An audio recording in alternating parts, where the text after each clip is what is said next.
We're in Toronto today with Sid Starkman. I'm going to introduce Sid and how I think I perceive you. So Sid is an it girl, a sweet treat enthusiast, maybe an advocate for sweet treats, an iconic baker. You've probably seen her cakes and treats online or at your favorite events, and a chef extraordinaire. I'm so sweet. Plus, just drop dead gorgeous. So today we're going to chat about food, and we're going to chat about creativity in food, Sid's process as a baker, but also as a food designer, a chef, and we are going to ice and decorate a cake, which is something I have never really figured out how to do well. I think it's though because I have no patience. Yeah. So when the cake comes out of the oven, I'm like, why would I wait for this to cool? No, totally. There's a lot of steps that go into building a layer cake, and sometimes that's not what you're baking for. You're baking to eat it. So I went to school for painting and drawing. Yeah, you went to school in Montreal. I went to school, I went to Concordia for painting and drawing. I'm an artist. And while studying, I also was working in kitchens. Okay. I worked as a dishwasher, I worked as a brunch cook, I worked on the line. Essentially, when I left Concordia, my last 2 years I spent doing independent studies about the intersections of food, history, and personal history, but also experiential forms of knowledge. A lot of really interesting, I feel also parallels between capitalism, consumerism nowadays and the performance art world. And those two coming together more and more. And so that's kind of my origin, is understanding performance art and design and art principles, and that really informs a lot of my practice today with food. Okay, that's so interesting to me because when I think of your food, I think about your cakes, I think about your food design, your catering, all this stuff I've seen you do. I think of it as very artistic and very creative. And so when you tell me that you have a fine art background, that makes so much sense to me because I see that so much in your pieces. When I think of food, I don't necessarily think of art, but when I think of your food, I think of art. I appreciate that. And I also find your food fashionable. We're seeing more and more fashion houses tap into food as a form of branding. So right now we're using a little spatula to just buttercream this up. I'm just trying to get it super. Can you get crisp? Yeah, I want crisp and cunty. Okay. That's what I want for this one. Crisp and cunty. You are doing a really cool thing because you are carving out a space, especially in Canada. You've really started carving out a space here of food, art, and fashion kind of intersecting. I really struggled to find my place in the food world because I never felt fulfilled when I was just doing food and when I was just painting, which was my background is in painting and performance. It's been a real long journey of okay, I guess I'm gonna continue doing this thing that I'm actually not super clear on. I see people who have these these careers in food. It's that saying, go where it's warm.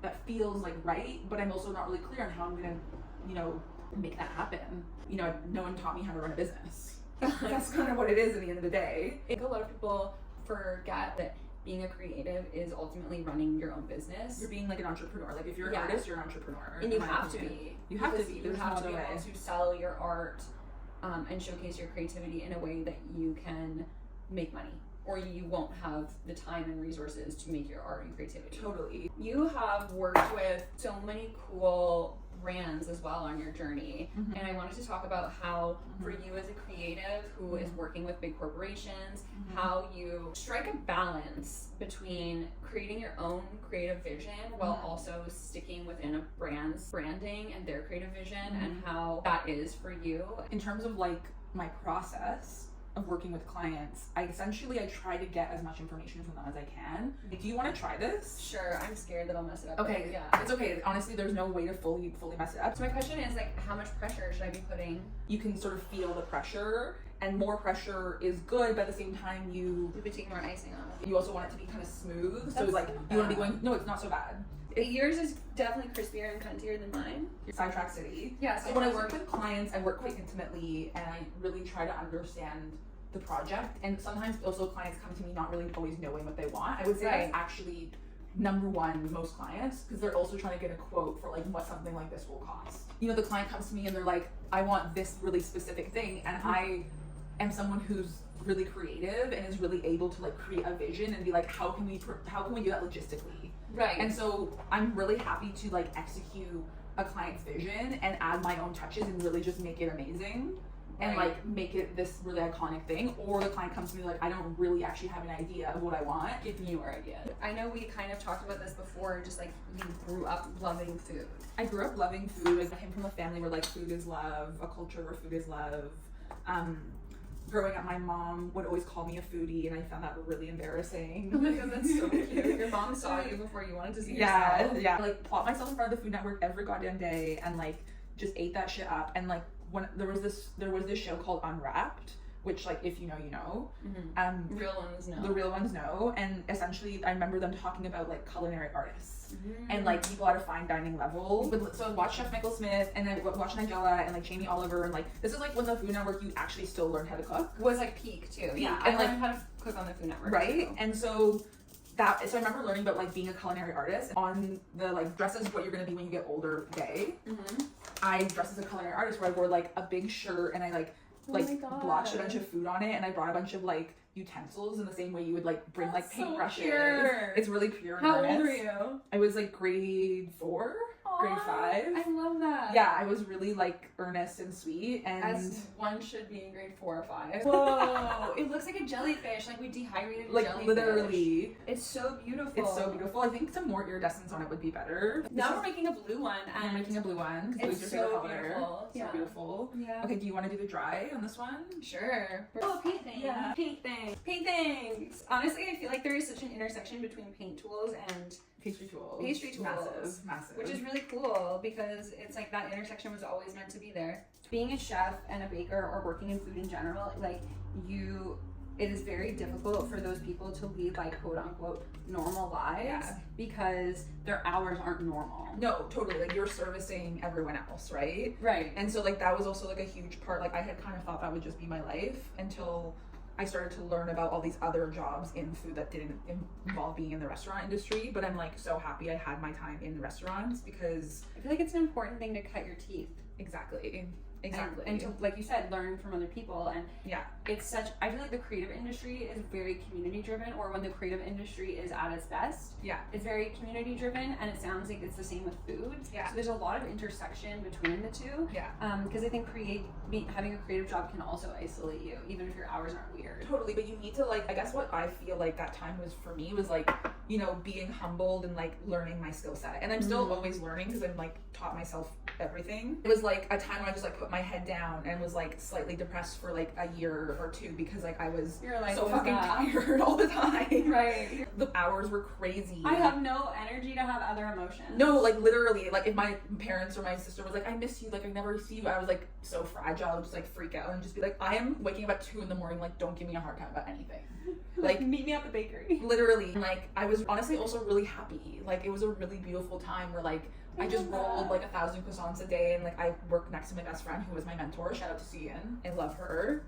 I love her so much. She's like truly everything to me. Still in Montreal? She's still in Montreal, still like leading the Hof Kelston pastry team. They just opened up a second location. Where's the second location? It's in the Milex area. And like she's just such a badass, and she taught me everything. And women in food is so hot. So hot. We should talk about that a little bit. The patriarchy has pushed women into the kitchen for so long, but we weren't allowed to be in professional kitchens. Yeah, totally. And there's still a lot of misogyny in food. And women are allowed to be famous chefs if they are cooking in their home, like domestic food, totally. Food, if they are doing traditional food. But like, how many famous female chefs, like world recognized famous female chefs, are there? There's definitely more than there used to be. Yes, but like household names, only the Food Network ones, I think, and those are very like trad wife food. Yeah, like it's kind of a toss up. Like there's like, you know, Julia Child, our mother, Lord and Savior.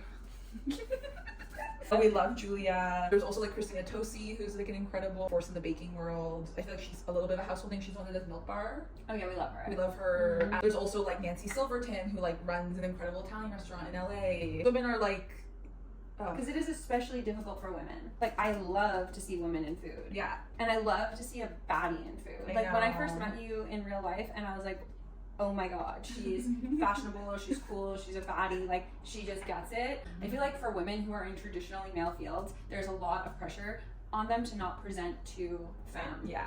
And so like when I meet a woman who presents very femme, who like does her hair and does her makeup, wears cute like outfits, is into aesthetics in a way that is thought of as femme by society, I love it. I know, eat it up. Like I'm like, oh, I can't get enough. There's so much pressure for women to not lean into that side of themselves if they are working in a male field. Totally. And also I think because oftentimes they'll be taken less seriously. Totally. And I think they'll just like get like objectified. That too, and it becomes an unsafe space for them too, perhaps. It sort of does, and like I definitely felt that in the like kitchen world. So I want to make a rose. Oh, a rose. I want to make like a little rose to go on top of our coconut coffee cake. Our coconut coffee cake, which I'm so excited about. So we're just using fondant right now. I wanted to talk a little bit about like how we have talked extensively with each other about having eating disorders. Yes. And healing from our eating disorders, and like how a huge part of both of our healing is like connecting with our love of food. Just for anyone who doesn't know about eating disorders, eating disorder is considered a mental illness, and it's not something like you're cured of. You will always have an eating disorder, even if you're in remission. You might not have an active eating disorder, but like it is something that kind of, it's a mental illness. It will follow you for your whole life. And so we've talked extensively about having what we both would consider healed eating disorders, and we're both in a really healthy, good place with food and our relationship with food in our bodies. Thank you. So I wanted to ask you a little bit about how working with food has like helped you, or maybe not helped you, made it worse. I feel like a lot of people who are like in the eating disorder world have always like are like, how do you work with food if you like are recovering from an eating disorder, like binge eating or bulimia or like whatever it is, restricting whatever, orthorexia. And for a while it used to cause me a lot of issues because I had no sanity around food. So being around food was really difficult, and like would cause me to like be in that cycle of like restricting and then like overeating because your body needs food. If you feel like you healed that, I feel like you've healed that in large part. How do you feel like you did that? I mean, it's not a one size fits all, like all mental illnesses, it's super like specific. I mean, I'm in a program and that has really helped my recovery. I feel like with recovery has come like sanity around food, and then that's cute. That's really cute. Want to see our rose? Being in like a community of recovery, I think, was like the most helpful. One of the things that Sid was doing, just for, you can't see our hands, is kind of like opening the petals. Yeah, to make it more rose-like. And not being afraid to like break them or being too precious with them. And then essentially I want to like, we can just play around with like the placement of this. Okay, our silk. Yeah. Oh, wow. So like. Owen Wilson. Okay, fun. This is giving Venn diagram. Yeah, maybe a little bit of that. Let's see. It's good. It is good. I love the texture. Right, I feel like I sidetracked you on the eating disorder conversation, and just like I think a lot of people come out of recovery from their initial eating disorder, and then they develop a new one. Oh my god, that's so real. That's so real. Like I know a lot of people who are like, oh yeah, I'm recovered. I'm recovered, but then they're orthorexic, orthorexic, in a really sad. Or they're like exercise bulimia. They're like exercising all the time. And yeah, like I have to do a 3-hour run. They're like, God forbid, I like add a little bit of mayonnaise to my salad, or I don't know. Like they're eating, but it's still super disordered and super controlled. That's a version of healed, but it's not. I think it's not our version of healed. How's it going? Well, I like the way this one looks better, so I'm kind of thinking to fold this one under. Okay, I like that. Yeah. When you are making a cake, your process kind of goes from like, let's say it's for a client and they're like, I want buttercream, it's a wedding cake, but you have carte blanche. Are you sketching things before? Are you? Yeah, there's a process when I do customs, which is like all wedding cakes essentially. It's a process of like drawings and ideas, and essentially what I'll do is I'll like get the information from the client on what the aesthetic is, what's the vibe, and then I'll come back with like a menu that is custom to their event. I feel like a huge part of my creative process is just like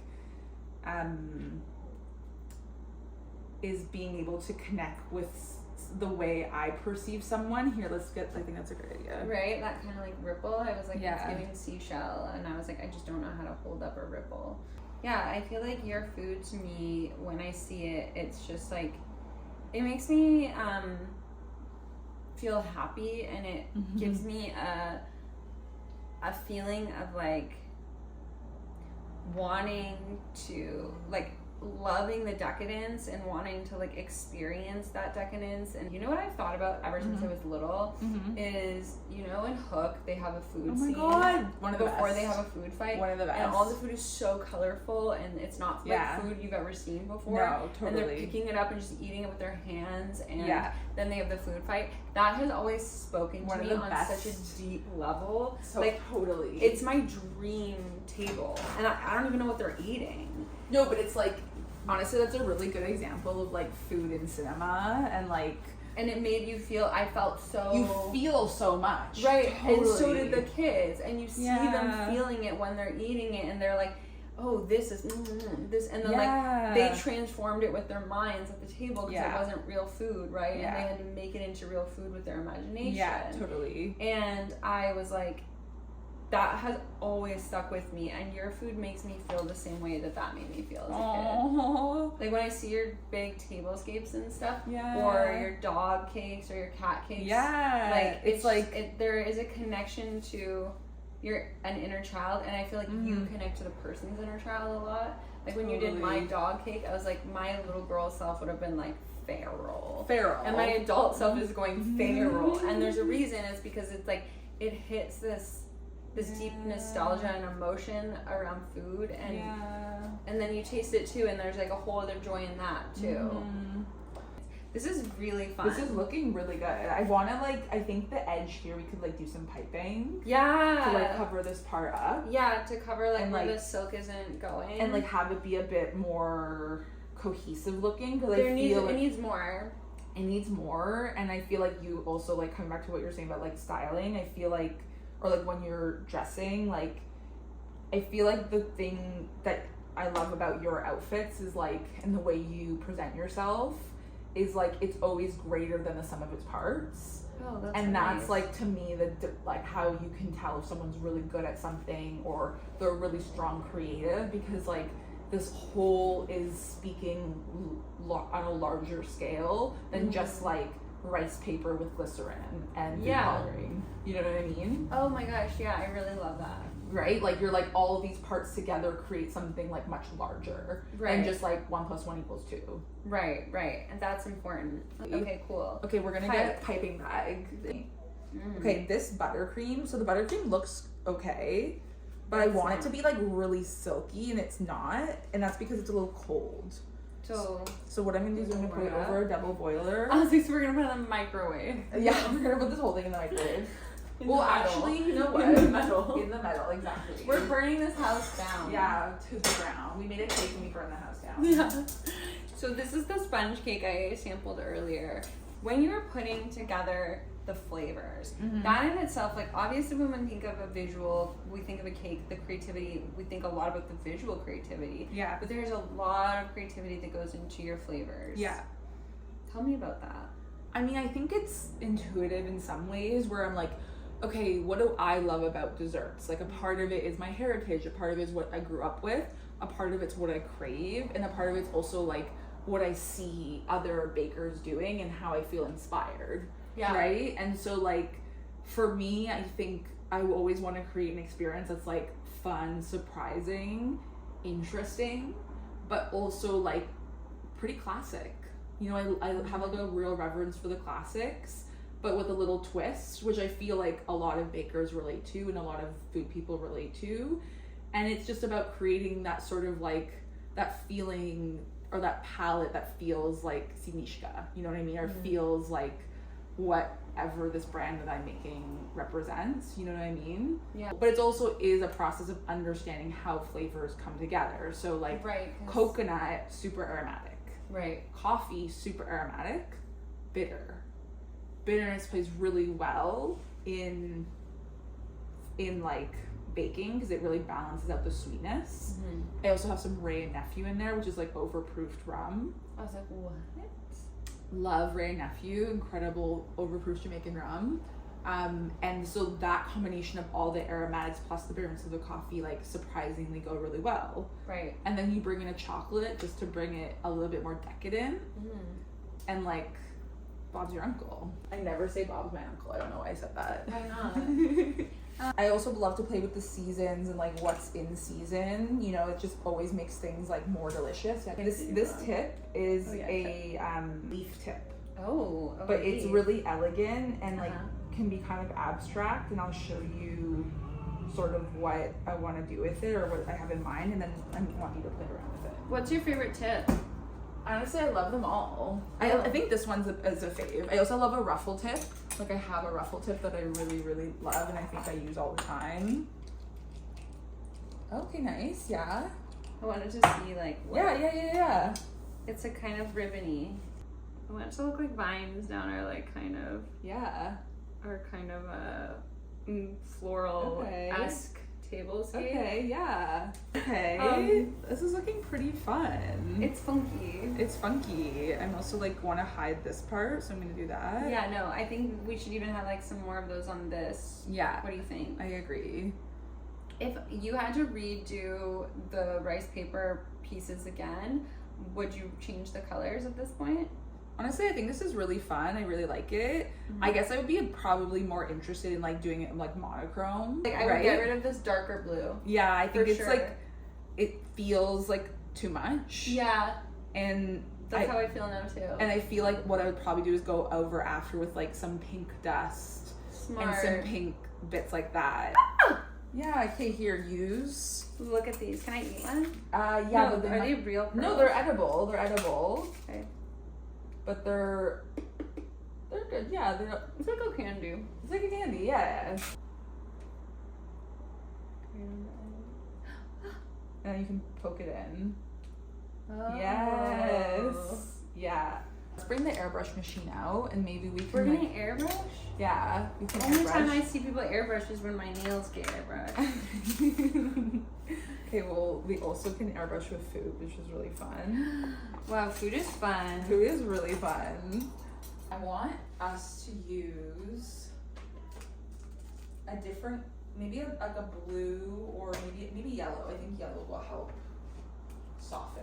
Yellow? Yeah. I'm kind of surprised. Yeah. I'm shocked. I'm surprised. You're gooped your guy. Yeah.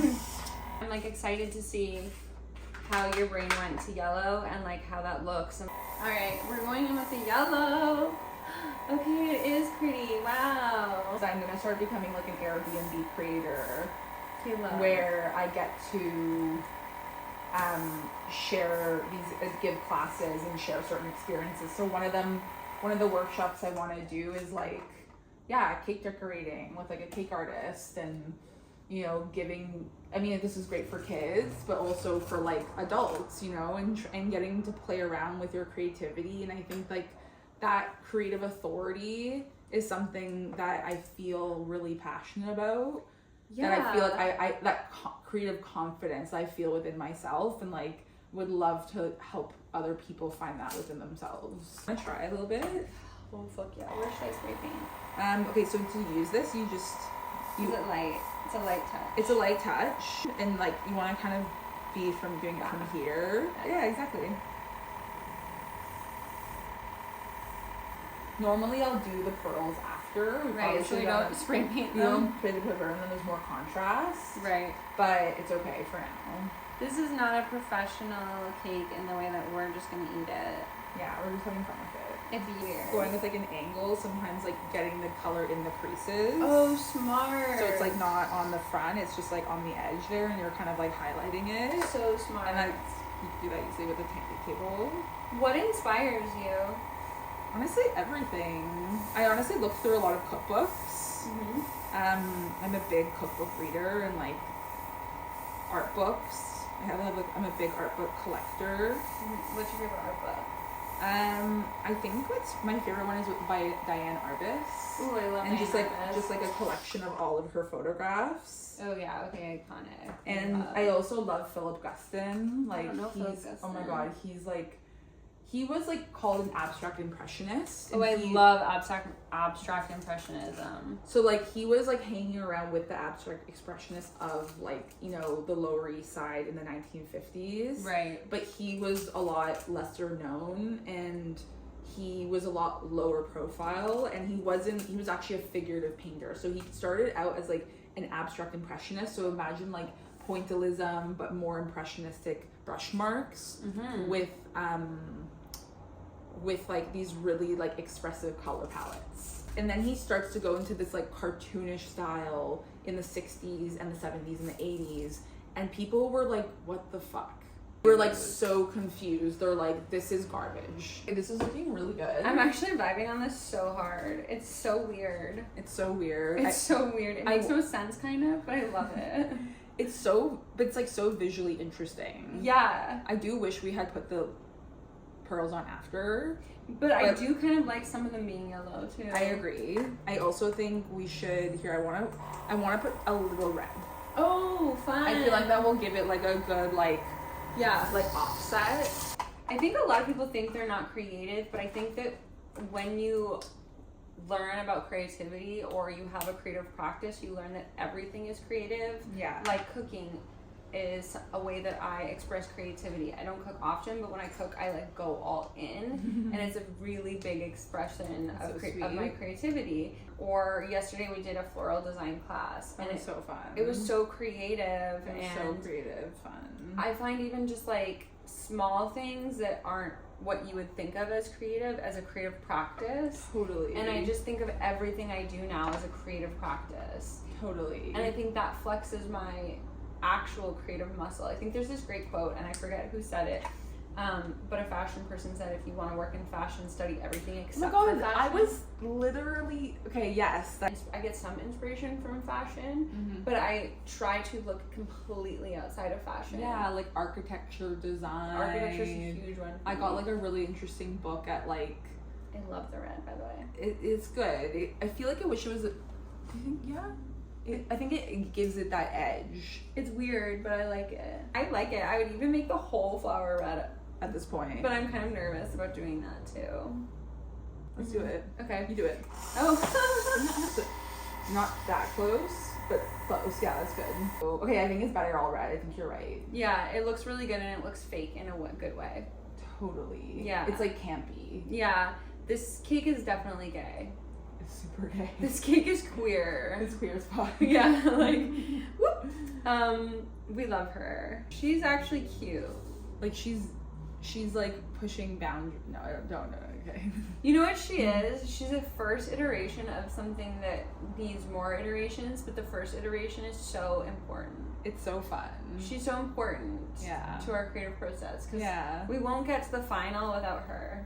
Totally. Exactly. And we tried new things, which we tried a lot of new things. Like this is like so fun. I also am really happy with the color of the rose. I agree. You know what I actually think could be this is me like being like it's not is like it I metallic? can't. You want to add metallic? No, I was gonna maybe add like a bronze. Where's that bronze? Oh right. Here, like maybe I could just like I feel like the yellow. Like spray it. Like I want like this part. I want like some shadow here. Let's. Okay, we're not done. We're not done. She's not over.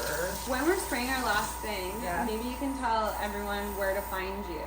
Oh yes, I'm on Instagram. I'm working on my website. Ooh. And you can connect with me over email. Okay, and that's the best way to connect with me in terms of work. What is your Instagram? Can you Sidnichka, which is my name in Russian. Sidnichka. Oh, Sidnichka on Instagram or on my email sid@sidnichka.com. And essentially, I run like a full creative food studio. That's kind of the way the direction I've been headed in. I think this is better. This is so much better. Like it's just such a good instinct. Thank you. Yeah. It just needed like something. The paint, the yellow was too. I don't know. It was too loud. It didn't have enough depth or like dimension. Well, We're here. You. We did it. We got here. We got here. It's true. Really impressed with us. Cheers to that. Cheers, babe. Yay!